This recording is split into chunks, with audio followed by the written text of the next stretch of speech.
Welcome to my YouTube channel dear students. अस्सलाम वालेकुम students. आज हम करेंगे Oxford math class 5 chapter 8 exercise 8.1। इससे प्रीवियस लेक्चर में हमने बात की एक्सरसाइज 8.1 के फर्स्ट 4 क्वेश्चंस की। आज हम करेंगे नेक्स्ट 4 क्वेश्चंस। तो लेक्चर स्टार्ट करने से पहले आपसे रिक्वेस्ट है कि आप चैनल को सब्सक्राइब कर दें, और अगर आपको लेक्चर अच्छा लगे तो आप इसको शेयर और लाइक ज़रूर कीजिएगा। तो आइए चलते हैं आज के लेक्चर की जानिब। स्टूडेंट्स, चैप्टर है हमारे पास 8 यूनिटरी मेथड। पेज है हमारे पास इसका 119, एक्सरसाइज है 8.1। तो आज हम करेंगे क्वेश्चन नंबर 1 का पार्ट नंबर मतलब पार्ट नंबर 5 हम करेंगे। अगर हम इसकी स्टेटमेंट देखें तो स्टेटमेंट में लिखा हुआ है a crate weight 70 kg, how many crates would weigh 4200 kg। कहता है कि एक क्रेट का वेट इतना है और हमने बताना है कि अगर इतना वेट होगा तो फिर इतना वज़न कितने क्रेट्स का होगा। तो इसको अभी हम सॉल्व करेंगे। पहले आप लिख लें कि एक्सरसाइज है हमारे पास 8.1। इसका क्वेश्चन नंबर 1 का ई पार्ट करेंगे। अब अ क्रेट वेट मतलब कि एक जो क्रेट का वेट है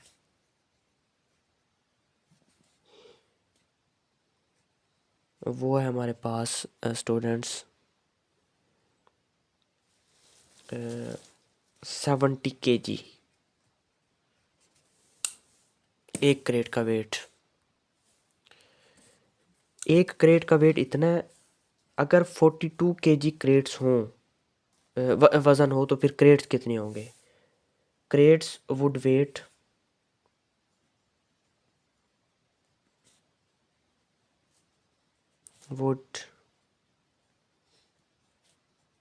वेट्स इज इक्वल टू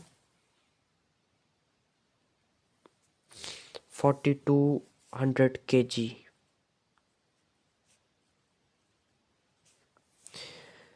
तो आपने क्या करना है कि एक का इतना है ना, तो अगर 4200 हमारे पास वज़न हो तो फिर क्रेट्स कितने होंगे? आपने इसको डिवाइड कर देना है 70 kg के ऊपर। तो ये kg से kg कैंसिल हो जाएगा, 10 से ये 10 कैंसिल हो जाएगा, और इसको अगर हम कट करें तो 6 7 6 42 और एक ज़ीरो इसके साथ आ जाएगा। तो नंबर ऑफ़ क्रेट्स आ जाएंगे हमारे पास 60। ये इसका आंसर आ जाएगा, नंबर ऑफ़ क्रेट्स ये आ जाएंगे 60। कि अगर 4200 kg होगा तो उसके क्रेट्स की तादाद होगी 60। ये हमने बताना था। बिल्कुल सिंपल क्वेश्चन था। एक क्रेट का वेट दिया हुआ था और कहता है कि अगर 42 kg वज़न हो हमारे पास तो ये कितने क्रेट्स होंगे, तो वो बनेंगे 60 क्रेट्स। ये था इसका ई पार्ट। अब चलते हैं अपने नेक्स्ट क्वेश्चन की जानिब। इसका है एफ पार्ट। एफ पार्ट में हमें बताया गया है कि कहा गया है, इसकी मैं स्टेटमेंट पढ़ रहा हूँ। पेज है हमारे पास 119, ऑक्सफोर्ड मैथ क्लास 5। कहता है कि Bilal runs a workshop. Bilal एक वर्कशॉप चलाता है। ही earns R S 60,050 rupees in 5 months. तो यहाँ पे आप लिख लें इन 5 मंथ्स बिलाल अर्न्स, कि वो 5 मंथ में कितने कमाता है। R S 60,050 rupees. कहते हैं how much does he earn in 7 month. 5 month में इतने कमा रहा है, तो हमने बताना है कि 7th मंथ में कितना कमाएगा। तो पहले हम ये फाइंड करेंगे कि वो एक मंथ में कितना कमाता है। तो यहाँ पे आप लिख लें इन 1 मंथ ही अर्न्स, कि वो एक मंथ में कितना कमा रहा है। तो आप ऐसा करेंगे कि 60,050 को डिवाइड कर देंगे 5 पे। जब आप इसको 5 पे डिवाइड करेंगे तो 12,010 रुपीज़ इसका आंसर आ जाएगा। वो एक मंथ में इतने कमा रहा है। तो फिर अब हमने बताना है कि 7 मंथ में कितना कमाएगा। तो आप ये जो एक मंथ की उसकी अर्निंग है इसको 7 से मल्टीप्लाई कर देंगे। तो ही earns in 7 months he earns 7 multiply 1200 010। जब आप इसको 7 से मल्टीप्लाई करेंगे तो इसका आंसर आ जाएगा 84,070 रुपीज़। ये इसका आंसर आ जाएगा फाइनली। 5 मंथ में वो कमा रहा था इतने 60,050 रुपीज़। पहले हम निकालेंगे कि वो 1 मंथ में कितना निकाल रहा है, तो आप इसको डिवाइड कर देंगे 60,000 को 5 पे, तो वो आ जाएगा 12,010 रुपीज़। फिर 7 मंथ का बताना है तो आपने ये जो 1 मंथ का इसको 7 से मल्टीप्लाई करेंगे तो ये इसका आंसर आ जाएगा। इसी तरह से इसका नेक्स्ट पार्ट है जी पार्ट। इसकी स्टेटमेंट में लिखा हुआ है a worker is paid RS 20,018 rupees for 17 days, how much would he paid for 25 days. ठीक है, पहले आप लिख लें कि इन 17 डेज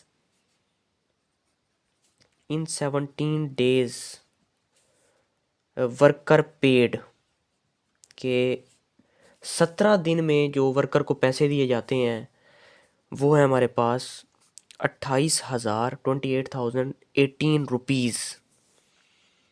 कहता है कि 25 दिन में फिर उसको कितने दिए जाएंगे, तो पहले हम देखेंगे कि उसको 1 डे में कितने मिल रहे हैं। तो इन 1 डे वर्कर पेड, आप क्या करेंगे कि 28,018 को डिवाइड कर देंगे 17 पे। स्टूडेंट्स, जब आप इसको 17 पे डिवाइड करेंगे 28,018 डिवाइडेड बाय 17, तो इसका आंसर आ जाएगा हमारे पास 1648.11। ये अप टू 100 चल रहा है तो मैं इसके सिर्फ पॉइंट के बाद 11 लिखूंगा। अब ये उसको एक दिन में इतने मिल रहे हैं। अब हमने ये बताना है कि उसको 25 डेज में कितने मिलेंगे, तो आप ये जो 1 डे की उसकी अर्निंग है इसको आप 25 से मल्टीप्लाई कर दें सिंपली, फिर इसका आंसर आ जाएगा। तो यहाँ पे आप लिख लें इन 25 डेज वर्कर पेड। ये जो 1 डे है की अर्निंग है 1648.11, इसको आप मल्टीप्लाई कर दें 25 के साथ, तो 1648.11 मल्टीप्लाई 25।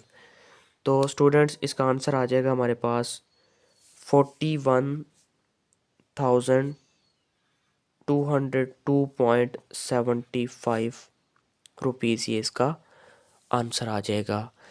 सिंपल क्वेश्चन था, बिल्कुल वैसे जैसे हमने इससे प्रीवियस क्वेश्चन पार्ट किया उसी की तरह है कि 17 डेज में इतना कमा रहा है। पहले हम देखेंगे 1 डे की उसकी अर्निंग क्या है, तो आप 28,018 को 7 पे डिवाइड करेंगे 1648.11 आ जाएगा।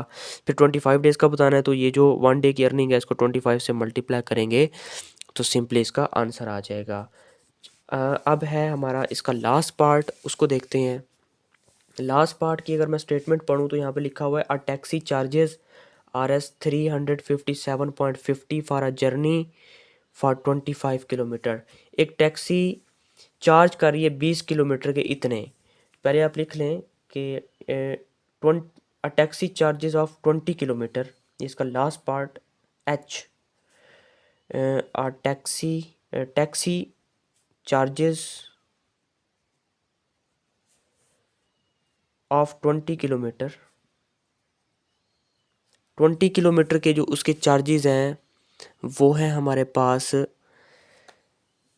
357.50 रुपीज़। ये हैं 20 किलोमीटर के। कहता है कि how much would it charge for journey of, कहता है कि अगर 540 किलोमीटर हम सफ़र करें तो फिर हमें कितने पैसे देने पड़ेंगे या वो कितना चार्ज करेगी।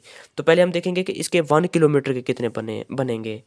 टैक्सी चार्जेस यहाँ पे आप लिख लें टैक्सी चार्जेस ऑफ 1 किलोमीटर, तो ये आप इसको 20 को इधर आके 357.50 पे डिवाइड कर देंगे 20 को। 357.50 को डिवाइड कर दें 20 पे तो ये इसके 1 किलोमीटर के आ जाएंगे 17.875। अब हमने बताना है कि 540 किलोमीटर पे ये कितने चार्जेस होंगे। तो टैक्सी चार्जेस यहाँ पे आप लिख लें, टैक्सी चार्जेस ऑफ 540 किलोमीटर। तो आप इसको मल्टीप्लाई कर दें 17.875 को 540 के साथ।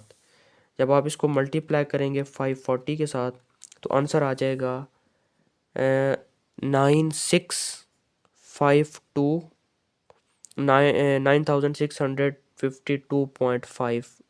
इतने रुपीज़ हमें उसको देने पड़ेंगे। तो ये भी सिंपल क्वेश्चन था, बिल्कुल प्रीवियस क्वेश्चन की तरह, कि 20 किलोमीटर के चार्जेस हैं 357। पहले हम देखेंगे कि 1 किलोमीटर के कितने बनेंगे। तो आप ये जो 20 किलोमीटर के चार्जेस हैं इसको 20 पे डिवाइड करेंगे तो आ जाएगा 17.875। फिर हमने 540 के बताने हैं तो आप इसको मल्टीप्लाई कर देंगे 540 के साथ, तो फिर ये इसका आंसर आ जाएगा। उम्मीद करता हूँ कि आपको समझ आ गई होगी। अगर आपको किसी भी क्वेश्चन का सलूशन चाहिए किसी भी क्लास का तो आप कमेंट सेक्शन में बताएंगे तो वो भी इंशाल्लाह आपको मिल जाएगा। अपना बहुत सारा ख्याल रखिएगा। Thank you. अल्लाह हाफिज़।